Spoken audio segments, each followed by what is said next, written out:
Bien. Bonjour à tous ceux qui nous rejoignent par l'Internet. Notre culte du 9 novembre 2025. Les dates continuent de changer. La parole nous dit, c'est un des cantiques des degrés, premier cantique, le psaume 120. Dans ma détresse, c'est à l'Éternel que je crie, et il m'exauce. Éternel, délivre mon âme de la lèvre mensongère, de la langue trompeuse. Que te rapporte une langue trompeuse? Les traits aigus du guerrier, avec les charbons ardents du genêt. Malheureux que je suis de séjourner à Méchec, d'habiter parmi les tentes de Kédar. Assez longtemps, mon âme a demeuré auprès de ceux qui haïssent la paix. Je suis pour la paix, mais dès que je parle, ils sont pour la guerre.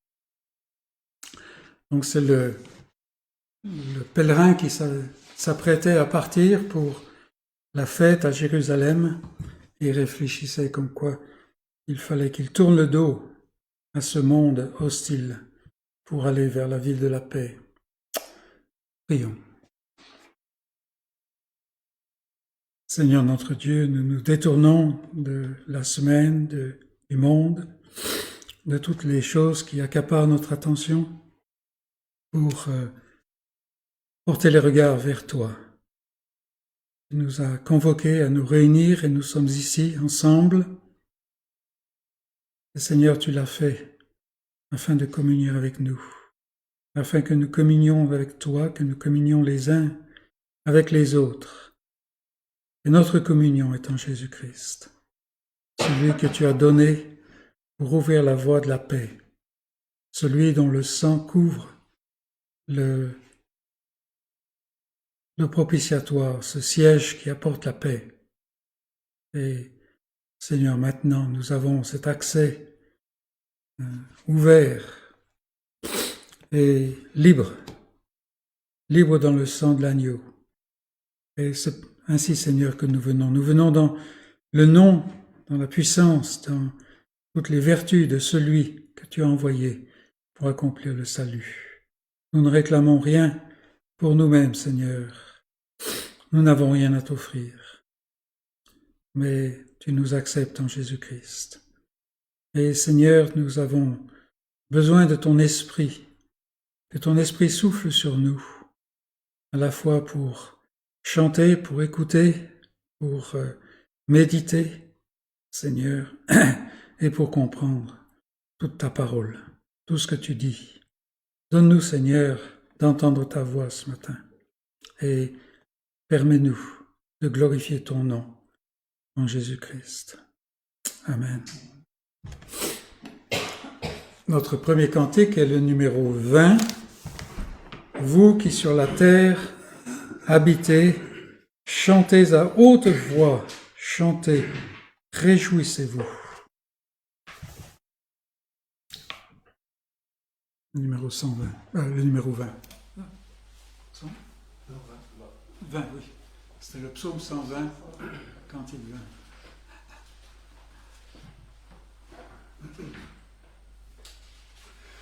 Vous qui sur la terre habitez, chantez à haute voix, chantez, réjouissez-vous au Seigneur, égayez-vous à son honneur. Car il est le Dieu souverain, c'est lui qui nous fit de sa main, nous tous le peuple qu'il chérit, et l'heureux troupeau qu'il nourrit. Entrez dans son temple aujourd'hui et présentez-vous célébrer son nom glorieux, qui remplit la terre et les cieux. Du Seigneur la fidélité subsiste à perpétuité. Il nous comble de ses bienfaits et sa grâce durera jamais.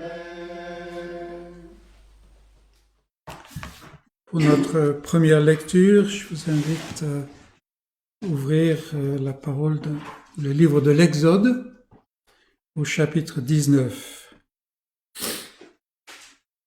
Si je suis bien le cours des prédications, on arrive dans un passage où on va voir quelque chose de la loi, n'est-ce pas? Donc ça vaut le coup de retourner à ce moment où la loi a été donnée. 19, Exode 19, et on commencera la lecture au verset 10. Et l'Éternel dit à Moïse, « Va vers le peuple, sanctifie-les aujourd'hui et demain, qu'ils lavent leurs vêtements, qu'ils soient prêts pour le 3e jour. Car le 3e jour, l'Éternel descendra aux yeux de tout le peuple sur le mont Sinaï. Tu fixeras au peuple des limites tout autour, et tu diras, gardez-vous de monter sur la montagne, ou d'en toucher le bord. Quiconque touchera la montagne sera puni de mort. On ne mettra pas la main sur lui, mais on le lapidera, ou on le percera de flèches, animal ou homme. Il ne vivra point. Quand la trompette sonnera, ils s'avanceront près de la montagne. Moïse descendit de la montagne vers le peuple, il sanctifia le peuple et ils lavèrent leurs vêtements. Et il dit au peuple, « Soyez prêts dans 3 jours, ne vous approchez d'aucune femme. » Le 3e jour, au matin, il y eut des coups de tonnerre, des éclairs et une épaisse nuée sur la montagne. Le son de la trompette retentit fortement, et tout le peuple qui était dans le camp fut saisi d'épouvante. Moïse fit sortir le peuple du camp à la rencontre de Dieu, et ils se placèrent au bas de la montagne. Le mont Sinaï était tout enfumé parce que l'Éternel y était descendu au milieu du feu. Cette fumée s'élevait comme la fumée d'une fournaise, et toute la montagne tremblait avec violence. Le son de la trompette retentissait de plus en plus fortement. Moïse parlait, et Dieu lui répondait à haute voix. Ainsi l'Éternel descendit sur le mont Sinaï, sur le sommet de la montagne. L'Éternel appela Moïse sur le sommet de la montagne, et Moïse monta. L'Éternel dit à Moïse, « Descends, fais au peuple la défense expresse de se précipiter vers l'Éternel pour regarder, de peur qu'un grand nombre d'entre eux ne périssent. Que les sacrificateurs qui s'approchent de l'Éternel se sanctifient aussi, de peur que l'Éternel les frappe de mort. » Moïse dit à l'Éternel, « Le peuple ne pourra pas monter sur le mont Sinaï, car tu nous en as fait la défense expresse, en disant, fixe des limites autour de la montagne, et sanctifie-la. » L'Éternel lui dit, « Va, descends. Tu monteras ensuite avec Aaron, mais que les sacrificateurs et le peuple ne se précipitent point pour monter vers l'Éternel, de peur qu'il ne les frappe de mort. » Moïse descendit vers le peuple et lui dit ces choses.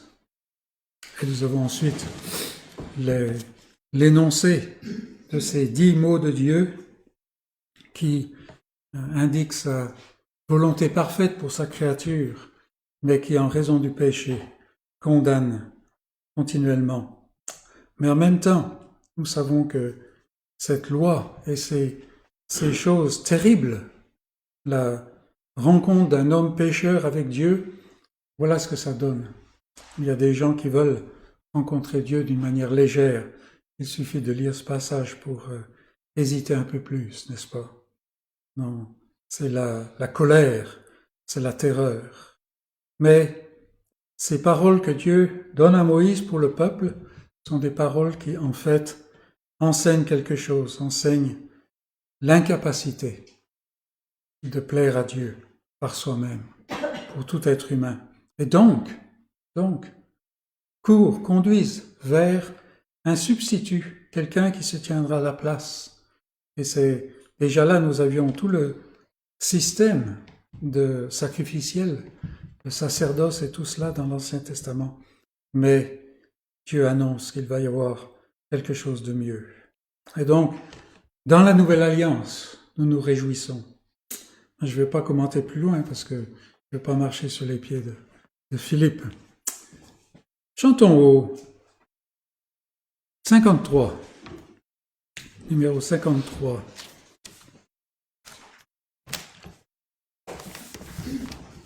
Le Dieu qui apparaît terrible sur le Sinaï en Jésus-Christ est un Dieu qui est propice. Béni soit à jamais le grand Dieu d'Israël.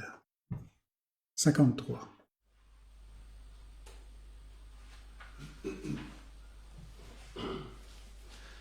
Béni soit à jamais le grand Dieu d'Israël, l'auteur de tous les biens, tout-puissant éternel, qui touchait de nos cris et de notre misère, dans nos calamités, c'est montrer notre Père. Dans ses compassions, il nous a visités. Par son bras invincible, il nous a rachetés. Et malgré nos péchés, ce Dieu tendre et propice a fait lever sur nous le soleil de justice. Tous les peuples assis dans l'ombre de la mort se lèveront joyeux à la voix du Dieu fort, éclairés désormais par sa vive lumière. Ils connaîtront leur Dieu, leur Sauveur et leur Père. Il conduira nos pas au chemin de la paix, et ce divin Sauveur remplira nos souhaits. Nous l'aimerons toujours, nous lui serons fidèles, et nous vivrons heureux à l'ombre de ses ailes. Nous ouvrons maintenant le Nouveau Testament dans la lettre de Paul aux Galates, au chapitre 4.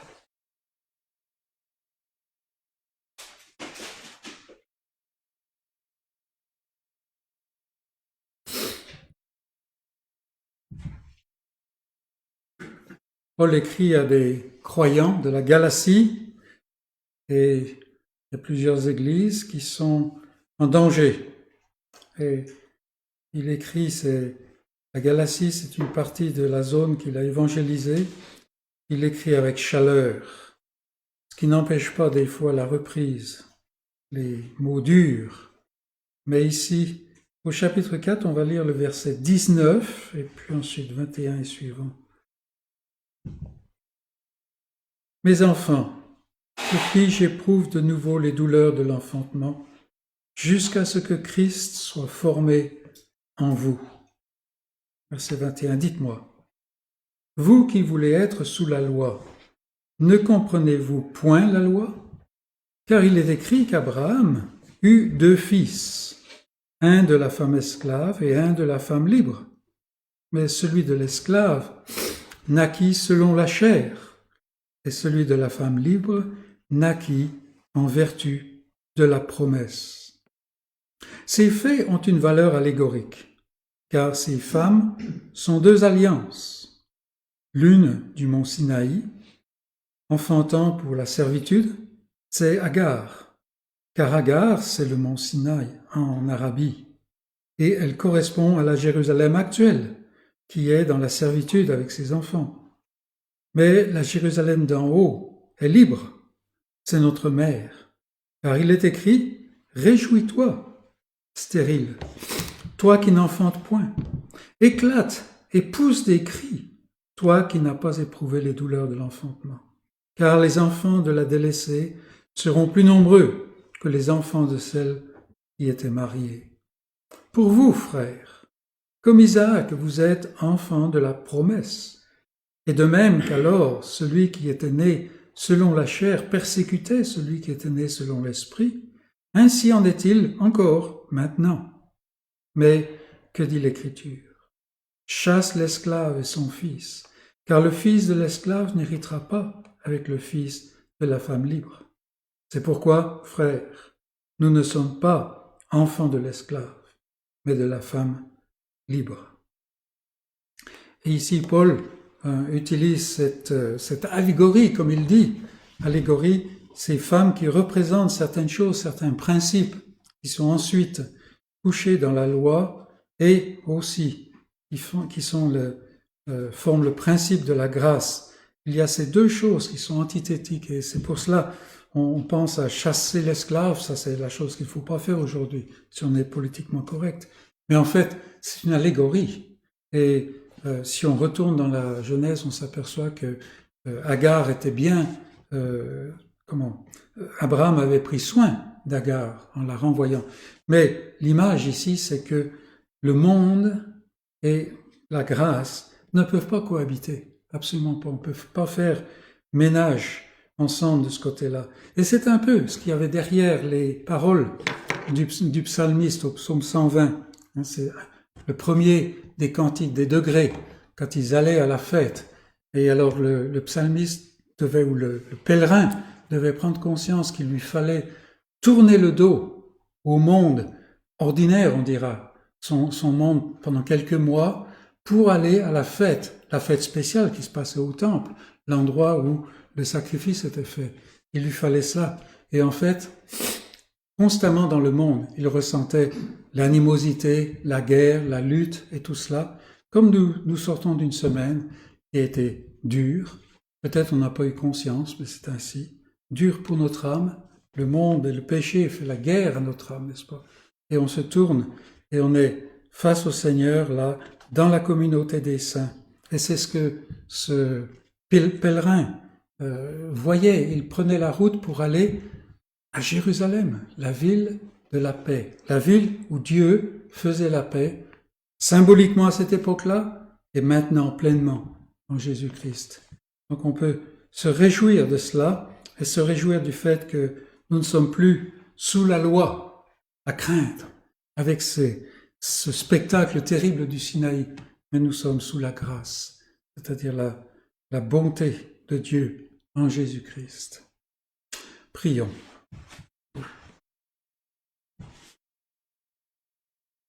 Seigneur notre Dieu, nous sommes émerveillés par la beauté de l'Évangile, de cette bonne nouvelle du salut.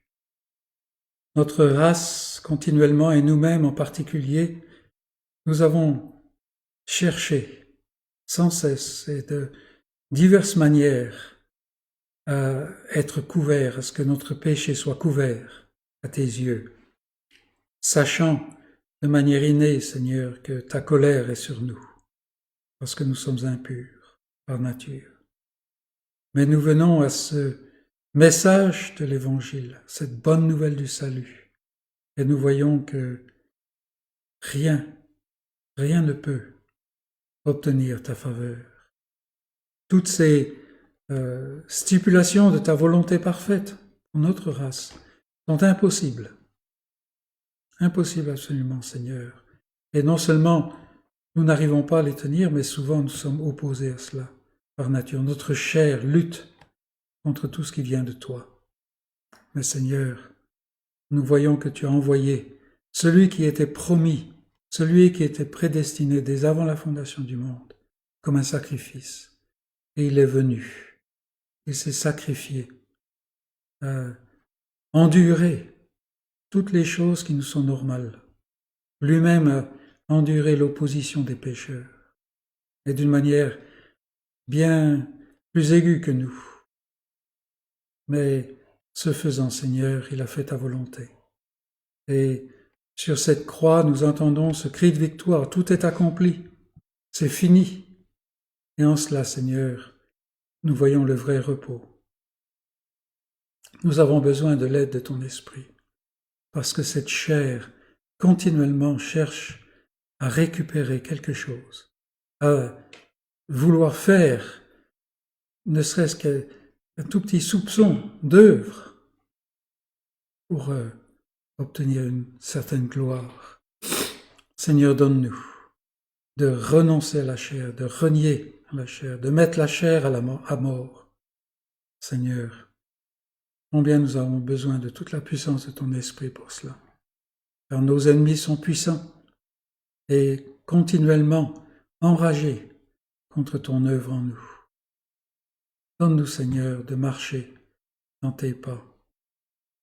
Nous n'avons qu'échec de notre côté, mais toi tu es le Dieu sauveur, le Dieu rédempteur, celui qui s'approche de ceux qui ont effectivement chuté, ont complètement transgressé. Et en Jésus-Christ, tout est purifié, tout est lavé. Et maintenant, Seigneur, nous te demandons la grâce de pouvoir marcher en nouveauté de vie chaque jour. Guide-nous, donne-nous cette puissance spirituelle dont nous avons besoin. Cela. Sois avec ton peuple aujourd'hui sur cette terre, partout où il est, Seigneur, avec des défis et des lourdeurs que seul toi tu connais. Il y a même des fois la peur à cause de la situation. Seigneur, tu es celui qui cache les tiens dans le creux du rocher, qui leur donne la paix. Et nous avons le témoignage de ton peuple, à la fois dans les pages de l'Écriture, mais aussi dans l'histoire de ton Église, Seigneur, où tu donnes la paix. Quand toute la chair ne voudrait que tumulte, crainte et panique, toi, d'une manière incompréhensible, tu viens et tu donnes la paix. Nous te prions, Seigneur, que tu nous donnes ta paix, non pas comme le monde donne. Donne-nous ta paix et donne ta paix à ton Église, Seigneur. Au moment même, dans la circonstance où les tiens sont partout dans le monde, Seigneur. Nous nous réjouissons ce matin que nous pouvons nous joindre à une immense armée en nous approchant de ce trône de grâce que tu as ouvert par le sang de ton Fils. Seigneur, c'est dans les vertus de son sang et de son intercession, Seigneur, que nous approchons de toi. Permets-nous, Seigneur, de plonger nos regards dans ta parole et d'en être enrichis pour vivre d'une manière digne de ta sainteté. Car nous te le demandons avec le pardon de nos péchés, Seigneur, dans le nom précieux de Jésus-Christ. Amen. Et avant le message, nous allons chanter au 71.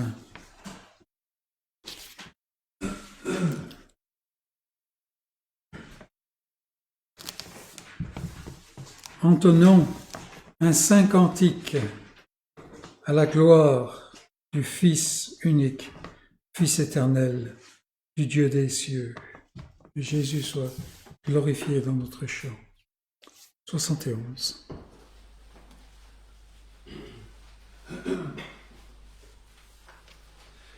Entonnons un saint cantique à la gloire du Fils unique, Fils éternel du Dieu des cieux. Dans sa mort, dans sa souffrance, nous trouvons tous en abondance ce qu'il nous faut pour être heureux. Louange, empire, honneur, soit à notre Sauveur. Alléluia, gloire à Jésus, au roi des rois, qui pour nous mourut sur la croix. Que tout temps nous glorifie, Jésus le prince de la vie, que tout proclame son amour, sa paix, sa grâce éternelle, sur son peuple se renouvelle et se répand de jour en jour. Louange, empire, honneur, soit à notre Sauveur. Alléluia, gloire à Jésus, au roi des rois, qui pour nous mourut sur la croix. Seigneur, reçois nos hommages, nous chanterons dans tous les âges l'amour qui nous a rachetés. Que sauvés par tes blessures et guéris par tes meurtrissures, tous nos cœurs te soient consacrés. Louange, empire, honneur, soit à notre Sauveur. Alléluia, gloire à Jésus, au roi des rois, qui pour nous mourut sur la croix.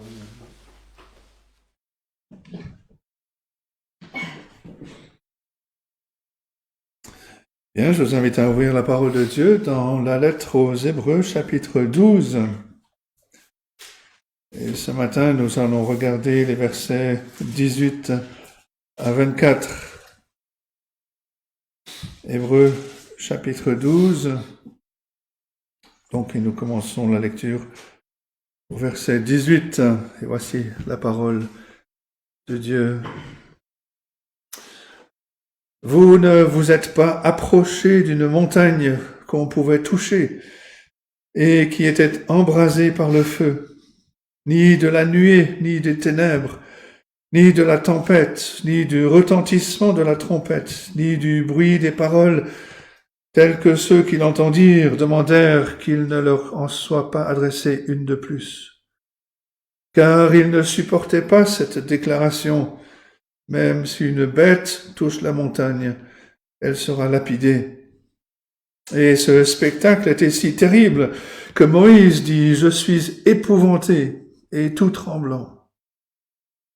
mais vous vous êtes approchés de la montagne de Sion, de la cité du Dieu vivant, la Jérusalem céleste, des myriades qui forment le cœur des anges, de l'assemblée des premiers-nés inscrits dans les cieux, du juge qui est le Dieu de tous, des esprits des justes parvenus à la perfection, de Jésus qui est le médiateur de la nouvelle alliance, et du sang de l'aspersion qui parle mieux que celui d'Abel.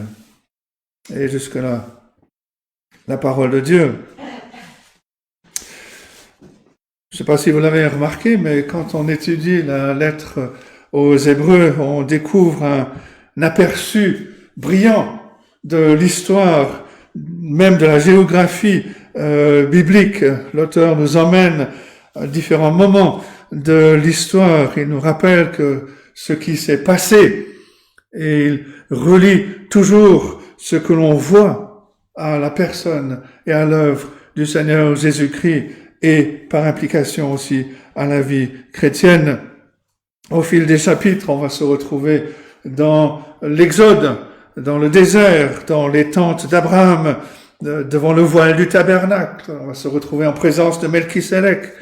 On va se retrouver aux portes du jardin d'Éden, dans l'arche de Noé, sur les eaux du déluge. Et ce tour de force de l'auteur de cette lettre confère justement à cette lettre une variété et aussi un intérêt fascinant.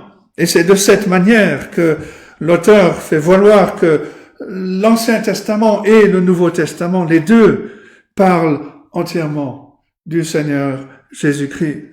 Il montre que partout où l'on aille dans la Bible, le message est toujours le même, de regarder, de venir, de se tourner vers le Seigneur Jésus-Christ avec foi. Toutes les promesses, toutes les prophéties de l'Ancien Testament ont leur oui, leur amen en Christ. Et dans tout ce grand panorama qui se déroule sous nos yeux, il y a ce message constant de se tourner, de s'attacher fermement à Christ comme notre Sauveur, quelles que soient les difficultés, quelles que soient les épreuves que l'on peut connaître. Et donc l'auteur termine ce chapitre 12 en nous amenant dans une autre étape de ce voyage dans les pays bibliques, et cette fois il nous amène au mont Sinaï, où Moïse a conduit le peuple d'Israël après l'exode du pays d'Égypte pour rencontrer Dieu. Et donc le premier point, c'est la montagne de Dieu. On a lu ce passage tout à l'heure dans Exode. On se souvient que lorsque Dieu a délivré son peuple de l'esclavage de l'Égypte, il ne l'a pas simplement délivré puis le laissé libre de faire ce qu'il voulait. Non, il l'a conduit à cette montagne où Dieu s'est manifesté à son peuple pour que ce peuple l'adore et le vénère. Exode 5, par exemple, le verset 1, Moïse et Aaron se rendirent auprès de Pharaon et lui dirent, « Ainsi parle l'Éternel, le Dieu d'Israël, laisse aller mon peuple pour qu'il célèbre au désert une fête en mon honneur. » Et cela nous rappelle de manière très claire que le but de notre délivrance, le but de l'Église, c'est d'adorer, de servir Dieu. C'est pas de plaire au monde, c'est pas de commercialiser des services pour le monde qui nous entoure. Non, c'est de plaire à Dieu par une adoration vivante, réelle. Et ce n'est pas au mont Sinaï, dans le désert, que nous avons été amenés. Le mont Sinaï est évoqué, mais c'est uniquement pour présenter un contraste qui permet de mieux voir la montagne de notre salut, la montagne de la grâce de Dieu. C'est un contraste entre Sinaï et Sion, entre Moïse et le Seigneur Jésus-Christ, entre la loi et l'évangile. Vous ne vous êtes pas approchés d'une montagne qu'on pourrait toucher, mais vous êtes approchés de la Jérusalem céleste.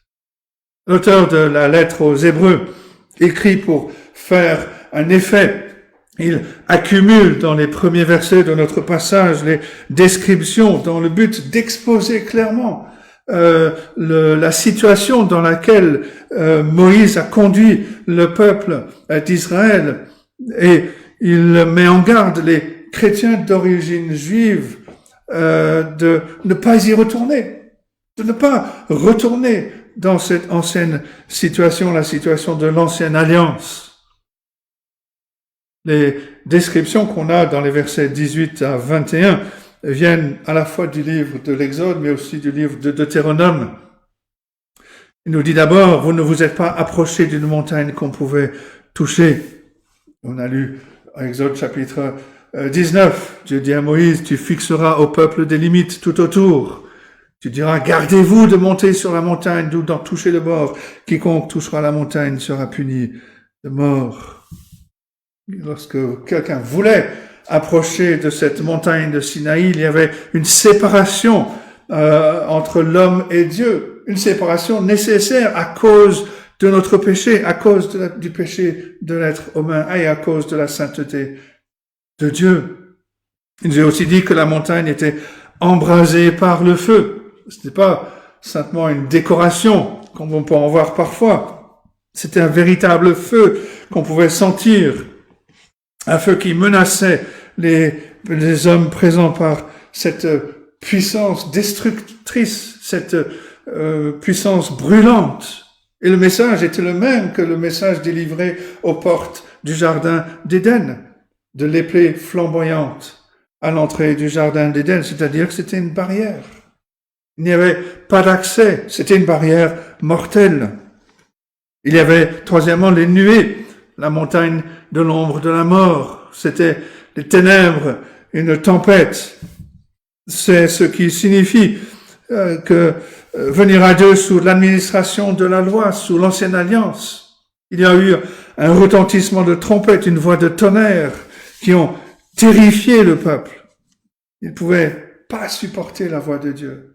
Ils ont envoyé Moïse pour intercéder en leur faveur. Et si on remet les choses telles que l'auteur veut que l'on comprenne l'effet terrible de ces réalités, la montagne était inaccessible, elle était enflammée, balayée par la tempête. Et de là jaillissait une voix qui a poussé le peuple à supplier de ne plus entendre une parole de plus, de peur qu'il ne meure. Même Moïse, même ce géant de la foi, un homme mis à part par Dieu, mis à part pour Dieu, s'est écrié, je tremble. Et c'est vers cette montagne que le peuple d'Israël a été conduit après sa libération de l'esclavage en Égypte. Ce que l'auteur décrit, nous dit un commentateur, c'est la forme de la révélation, le feu, les ténèbres, le tonnerre, des signes matériels de la nature de Dieu. Chaque élément est susceptible de susciter la peur. La montagne est perdue dans le feu et la fumée. Elle n'était pour ainsi dire plus une montagne. Elle devient une manifestation de la terrible majesté, un symbole de la présence divine. Mais le point de l'auteur ici,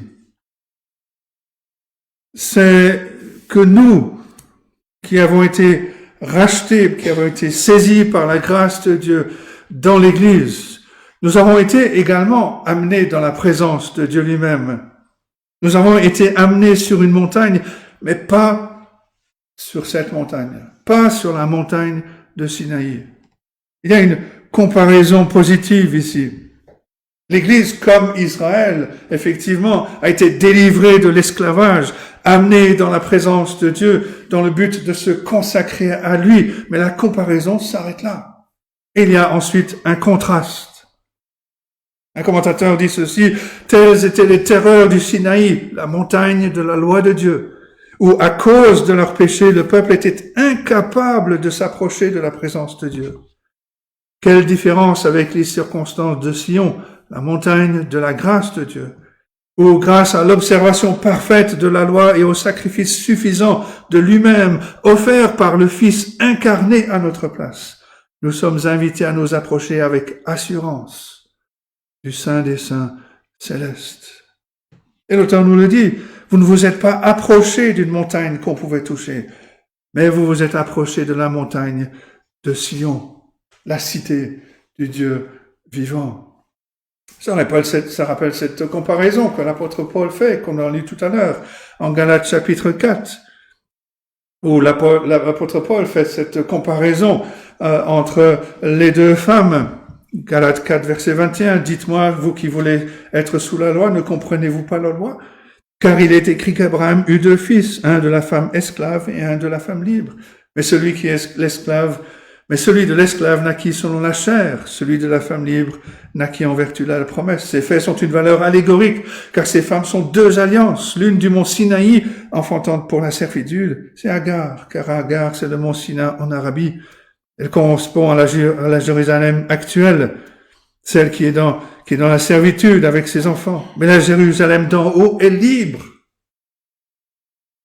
Elle est libre. Cette liberté, cet accès à Dieu en Jésus-Christ. L'auteur nous la présente dans les versets 22, quand il aborde la situation du croyant de la nouvelle alliance. C'est le 2e point, la cité de Dieu. Le croyant qui est uni à Christ par la foi est entré dans la présence de Dieu lui-même. Cette Sion est le siège de son trône. Ce que l'on voit, ce que l'auteur décrit ici, c'est ce qu'il a décrit dans le chapitre 11 comme la cité qui a de solides fondements. Celle dont Dieu est l'architecte et le constructeur. Elle est solide dans ses fondations comme une montagne qui s'élève de la terre. On est conduit vers cette nouvelle montagne en se souvenant de l'ancienne qui était couverte de nuées, de feu, de ténèbres. Et maintenant, tout cela a été transpercé, tout cela a été balayé par le vent de l'Évangile, déchiré comme le voile du temple devant le Saint des Saints. Ce que nous voyons est une ville resplendissante, la cité du Dieu vivant.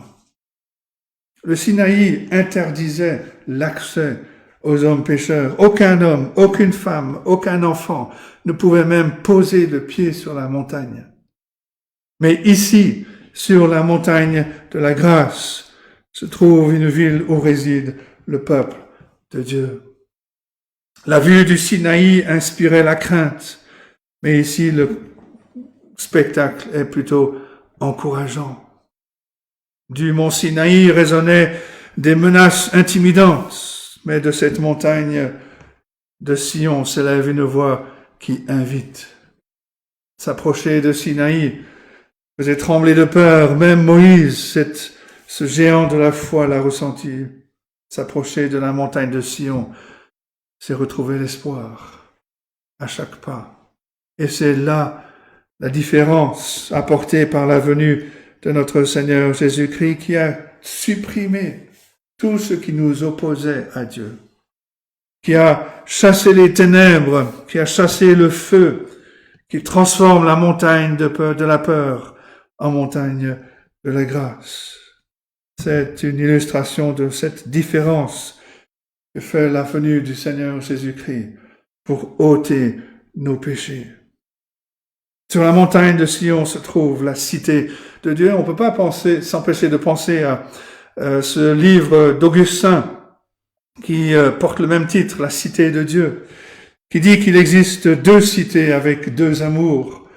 La cité des hommes est fondée sur l'amour de soi, c'est-à-dire l'inimité envers Dieu. La cité de Dieu est fondée sur l'amour de Dieu. Dans ce monde, la cité de Dieu semble faible, humble, mais elle est là. Elle est présentée à notre foi, élevée sur la montagne de Dieu, couronnée de gloire. Dans l'histoire de l'Ancien Testament, on se rappelle qu'Abraham vivait sous des tentes. Il a vécu dans la terre qui lui avait été promise, mais il est resté un pèlerin. Et pendant tout ce temps, il faisait partie de cette ville sur la montagne. C'est sur elle qu'il fixait les regards. Lui et sa famille habitaient dans les lieux arides, mais pendant tout ce temps, la promesse du psaume 46 verset 5, s'accomplissait. Il est un fleuve dont les courants réjouissent la cité de Dieu, le sanctuaire des demeures du Très-Haut. Et par la foi, Abraham a bu à cette rivière. Il a bu à l'Esprit de Dieu qui répand l'Évangile, qui rafraîchit nos âmes, qui plante nos racines près des courants d'eau. Dans le dernier chapitre de la Bible, le Seigneur Jésus-Christ prononce sa dernière béatitude, Apocalypse 22, 14. Heureux ceux qui lavent leurs robes, afin d'avoir, droit à l'arbre de vie et d'entrer par les portes de la ville. Et cette béatitude, cette déclaration s'accompagne aussi de la dernière invitation. Apocalypse 22, 17. Celui qui a soif, que celui qui a soif vienne. Que celui qui veut, prenne de l'eau de la vie gratuitement. Et ce sont les choses qu'on trouve dans cette cité. Sur les murs est gravée cette inscription, l'Éternel est ici. Et tout ce qui se trouve dans cette cité porte l'inscription sainteté à l'Éternel. Le texte nous dit que c'est là où nous sommes arrivés, si nous sommes chrétiens, nous sommes arrivés à cette montagne, à cette cité. Et nous devons la contempler avec les yeux de la foi. Tout ce qui s'y trouve nous appartient. Toutes les bénédictions de Dieu et même la présence de Dieu lui-même. Mais l'auteur continue en décrivant les habitants de la ville, les versets 22 et 23. Mais vous vous êtes approchés des myriades qui forment le cœur des anges, de l'assemblée des premiers-nés inscrits dans les cieux. Le troisième point, l'Église des premiers-nés. Au chapitre 2 de cette lettre, on a noté que l'ancienne alliance avait été donnée par l'intermédiaire d'anges. Ce sont eux qui ont sonné les trompettes, qui ont attisé le feu sur la montagne Sinaï. Ils accomplissaient leur ministère de désespoir devant tous ceux qui voulaient s'approcher par leurs propres œuvres, leurs propres forces. Mais maintenant, nous dit l'auteur, sur cette montagne de Sion où nous sommes venus en Christ, on peut voir une myriade, une multitude d'anges qui sont tous en tenue de fête. Ils constituent un comité d'accueil. Ils nous invitent à les rejoindre à leur joyeuse adoration du Seigneur.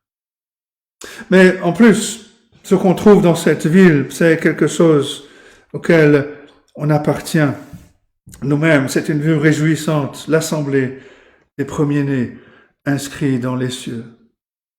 Et le terme premier-né est un terme qui nous enseigne sur le caractère, la composition de l'Église. C'est un terme qui a plusieurs connotations et ces connotations sont toutes merveilleuses. Tout d'abord, le terme premier-né. Le premier-né recevait une double part de l'héritage. Et ici, on a une ville qui est composée entièrement de ce genre d'héritiers. C'est l'assemblée des premiers-nés. Les héritiers, les premiers-nés reçoivent leur part à la naissance et non pas par leur accomplissement ou leur mérite.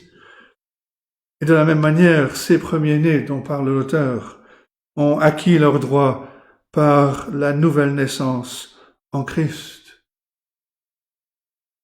C'est un statut qui s'obtient uniquement par la foi. Jean 1, verset 12, par exemple, à tous ceux qui l'ont reçu, qui ont reçu la parole, c'est-à-dire Christ, à ceux qui croient en son nom, elle a donné le pouvoir de devenir enfants de Dieu. L'assemblée des premiers-nés, une ville entière composée de premiers-nés. Ensuite, les premiers-nés sont particulièrement aimés du Père. C'est ce que Dieu lui-même a dit au sujet d'Israël, par exemple, quand il s'est adressé à Pharaon. Exode 4, versets 22 et 23, tu diras à Pharaon, ainsi parle l'Éternel, Israël est mon fils, mon premier-né. Je te dis, laisse aller mon fils pour qu'il me serve. Si tu refuses de le laisser aller, voici, je ferai périr ton fils, ton premier-né. Ces citoyens sont ceux qui sont aimés de Dieu, ceux qui sont défendus, ceux qui sont délivrés par sa puissance dans le but de communier avec lui, dans le but de l'adorer, de le servir.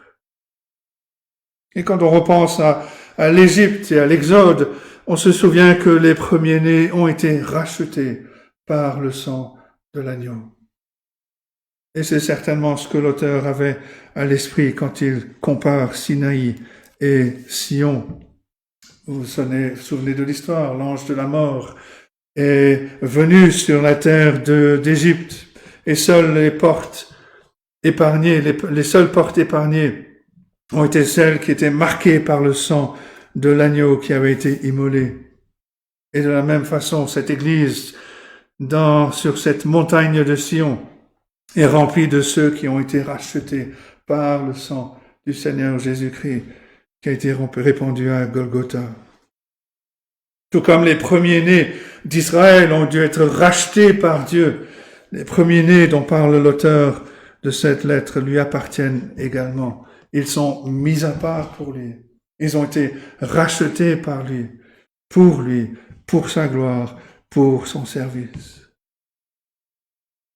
On se souvient aussi que notre Seigneur Jésus-Christ est, comme le dit Paul au Colossiens 1, verset 18, que le Seigneur Jésus-Christ est la tête du corps de l'Église. Il est le commencement, le premier-né d'entre les morts, afin d'être en tout le premier. Ou l'apôtre Paul au Romains 8, verset 29, que le Seigneur Jésus-Christ est le premier-né de beaucoup de frères. C'est-à-dire, il est celui à qui tous les enfants de Dieu doivent être rendus conformes. Dans cette cité, le Seigneur Jésus-Christ est la pierre angulaire qui définit le modèle pour les autres. Il est le premier de tous.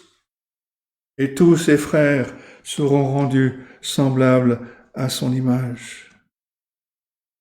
Et l'auteur de la lettre continue.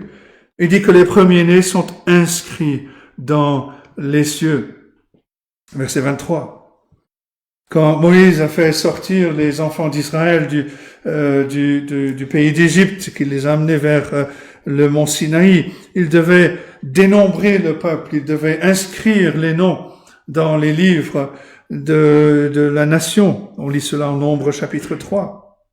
C'est une inscription sur terre. Mais les premiers-nés dont parle l'auteur sont enregistrés dans les cieux. Et ce qui est une source de joie, une source de reconnaissance, une source de louange. Athanase, au IVe siècle, dit ceci: « Qui ne souhaiterait pas jouir de la haute compagnie de ceux-ci? Qui ne désirerait pas être inscrit avec eux, afin de pouvoir entendre avec eux ces paroles?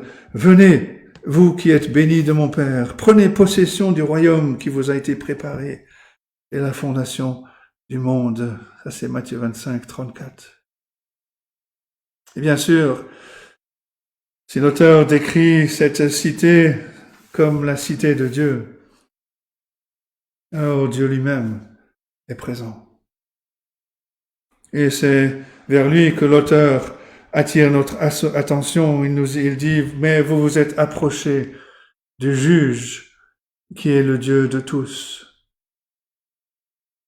Les Israélites l'ont découvert sur le mont Sinaï, un Dieu qui juge, un Dieu qui donne la loi, un Dieu qui donne ses commandements sur la montagne.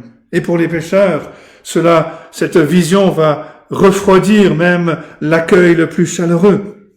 Mais c'est clairement pas le sens de l'auteur ici.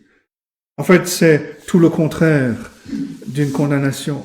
Ici, on voit Dieu comme juge, mais le feu, la fumée, la nuée, les ténèbres, le son menaçant des trompettes, tous les attributs qui allaient avec la condamnation, ils ont disparu. Ce que l'on voit avec ce Dieu juge, ce n'est pas l'enfer, mais le paradis. Ce ne sont pas ceux qui sont arrêtés et jugés et punis, mais les esprits des justes parvenus à la perfection. La foule qui entoure ce Dieu juge a été acquittée par son tribunal. Elle est jugée juste, elle est déclarée juste et elle est rendue parfaite. Et si on est en Christ, c'est à cette foule que l'on appartient. Le commentateur dit ceci, ce juge est aussi le Dieu de notre Seigneur Jésus-Christ, dont le sacrifice parfait est le premier fondement de notre acceptation et de notre justification. C'est vers lui que le croyant vient avec joie et confiance, sachant que ce qui est pour les autres un trône de jugement est pour lui un trône de grâce. Dieu siège en tant que juge, mais si nous sommes en Christ, ce n'est pas pour condamner, mais pour nous justifier. Et le fait même qu'il soit le juge augmente d'autant plus notre réconfort, parce qu'il sera juste en nous acceptant en Christ, parce que Christ a payé la totalité de la dette de nos péchés. Et Dieu étant un juste juge, il ne peut pas condamner deux fois. S'il a condamné nos péchés en Christ, il ne peut pas nous condamner si nous sommes en Christ. C'est ce que l'apôtre Paul rappelle dans sa lettre aux Romains, chapitre 8. Ce merveilleux passage à partir du verset 31.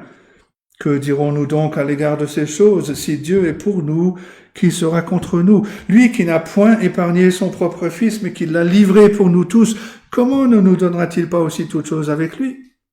Qui accusera les élus de Dieu? C'est Dieu qui justifie.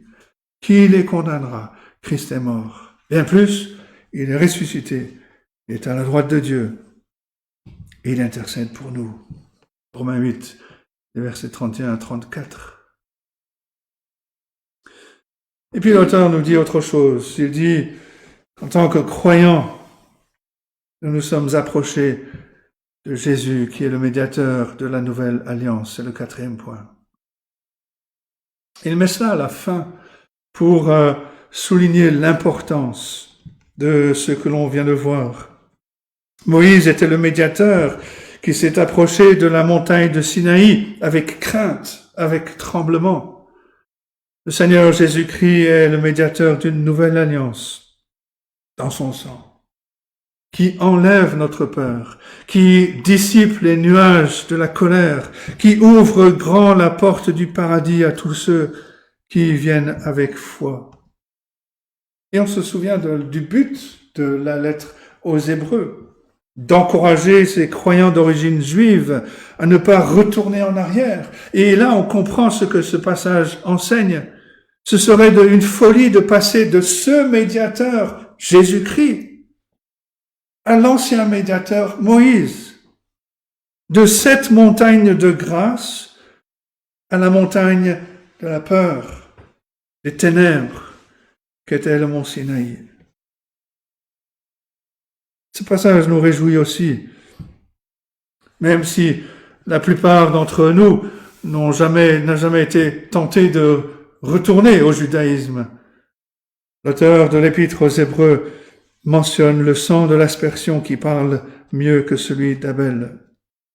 Moïse a répandu le sang des sacrifices sur le peuple de l'ancienne communauté. Et le Seigneur Jésus fait de même pour la nouvelle communauté de l'Alliance. Ce sang, son sang, parle mieux que celui d'Abel. Encore une fois, on retourne à l'Ancien Testament, où le sang n'est pas seulement répandu, mais où il parle.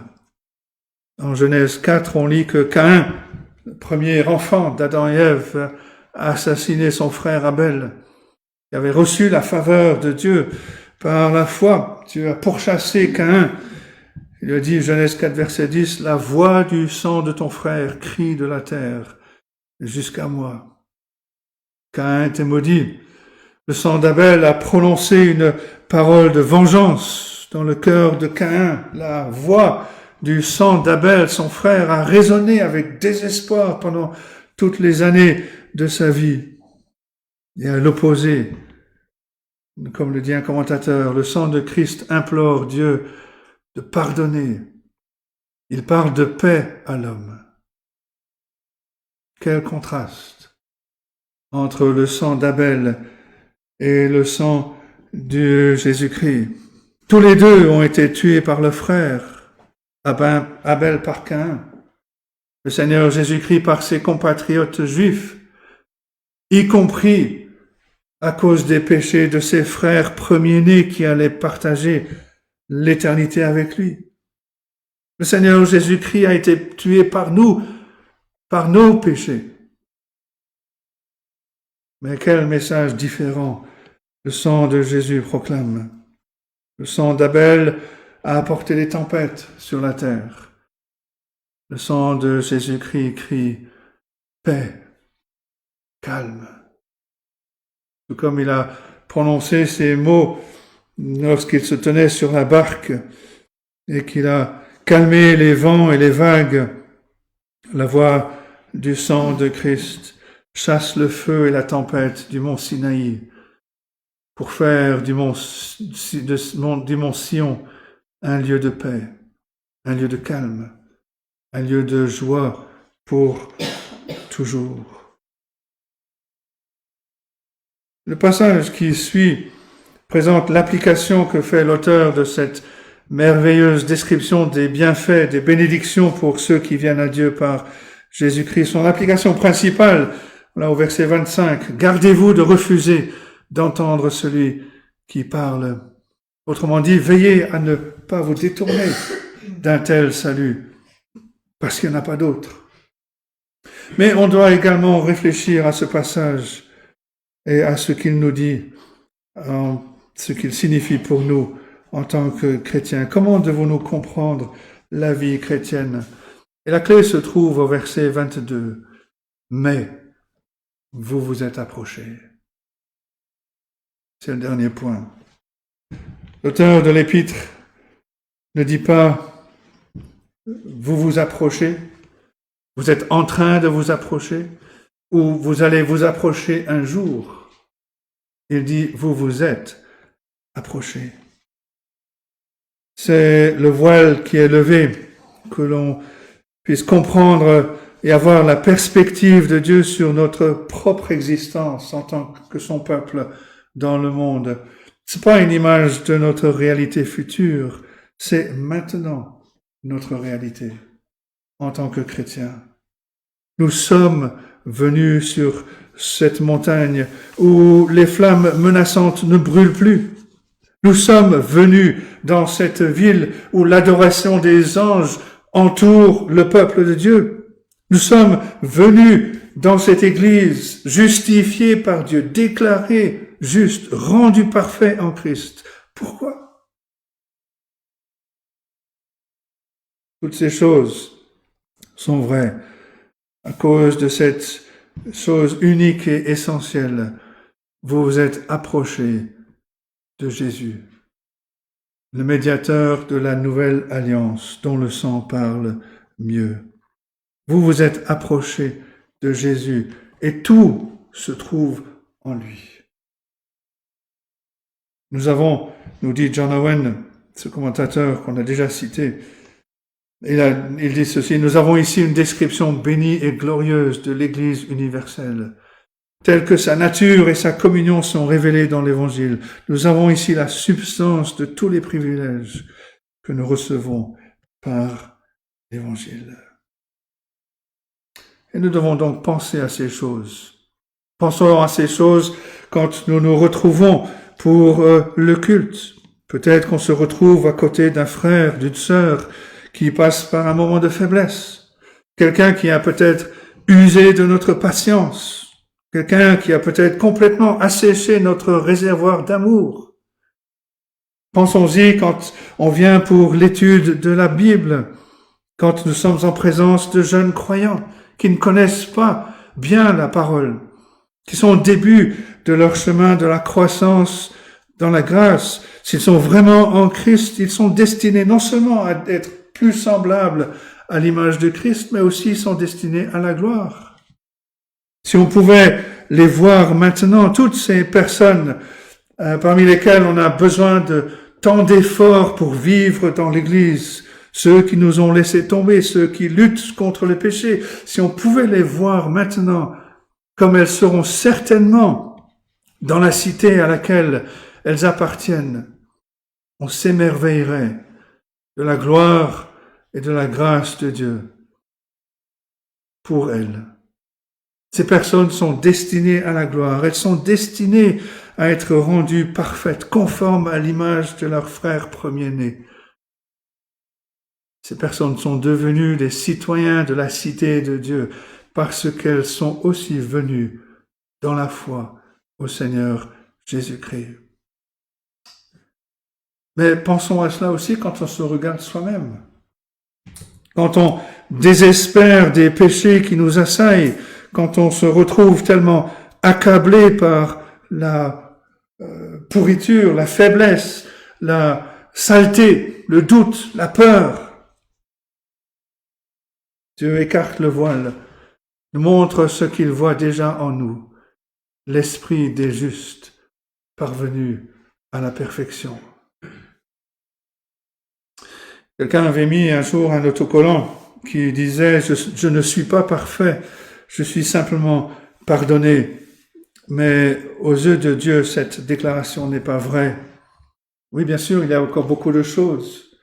Il y a tout un ensemble de péchés à jeter dehors, à remplacer par la vérité, par la grâce. Mais le perfectionnement final en Christ est si sûr que l'auteur de cette lettre aux Hébreux pouvait dire au chapitre 10, « Nous sommes sanctifiés par l'offrande du corps de Jésus-Christ une fois pour toutes.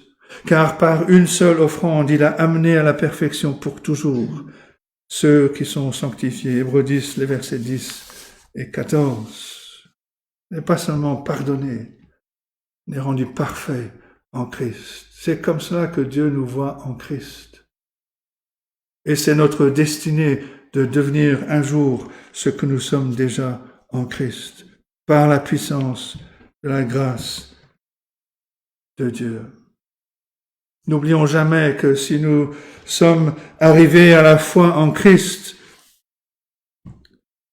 que l'on s'est approché de Jésus, le médiateur de la nouvelle alliance, que l'on s'est approché du sang qui dit une parole de grâce et non une parole de condamnation.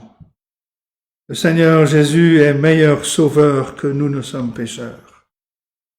Il est assis sur son trône, dans sa cité, et son œuvre de salut est certaine dans la vie de son peuple. Il nous appelle à nous reposer sur lui, à nous reposer en lui, et à offrir à Dieu une reconnaissance et l'adoration de toute notre vie. Vous ne vous êtes pas approché d'une montagne, de la montagne de Sinaï, mais vous vous êtes approché de la montagne de Sion, de Jésus, qui est le médiateur de la nouvelle alliance, du sang de l'aspersion qui parle mieux que celui d'Abel. Que Dieu nous aide à méditer ces choses, qu'il nous aide à les vivre, à faire monter l'adoration et la reconnaissance de nos cœurs pour sa grâce en Jésus-Christ et qu'il bénisse sa parole à nos cœurs.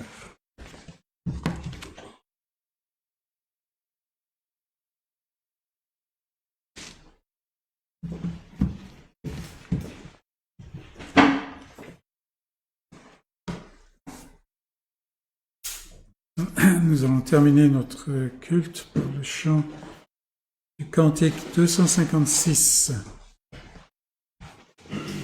Soit notre prière alors que nous méditons ces choses. Le cri de mon âme s'élève vers toi. Elle te réclame, Jésus, pour son roi. 256.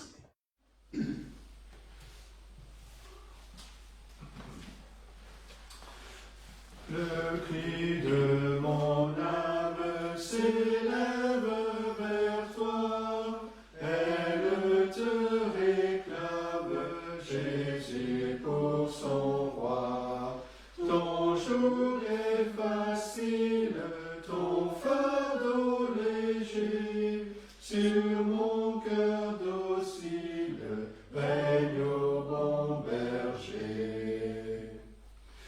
Trop longtemps le